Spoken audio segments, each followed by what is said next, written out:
গায়ের গাম শুকানোর আগেই শ্রমিকের মজুরি দিয়ে দাও।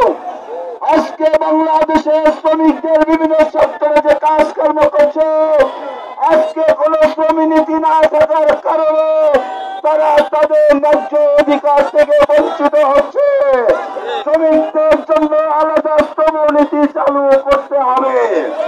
আমি আজকের এই শ্রমিক সমাবেশে বাংলাদেশ শ্রমিক কল্যাণ ফেডারেশনের উদ্যোগে সত্যিকার অর্থে বাংলাদেশকে ইসলামী সমাজ প্রতিষ্ঠার জন্য শ্রমিক কল্যাণ ফেডারেশন শ্রমিকদের মধ্যে যে কাজ করছে, বাংলাদেশের সমস্ত শ্রমিক এবং মেহনতি মানুষকে শ্রমিক কল্যাণ ফেডারেশনের পতাকা ধরে সমবেত হওয়ার উদ্যোক্ত আহ্বান জানিয়ে আমার বক্তব্য আমি এখানে শেষ করছি।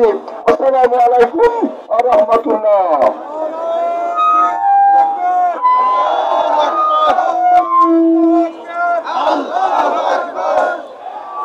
উপস্থিতি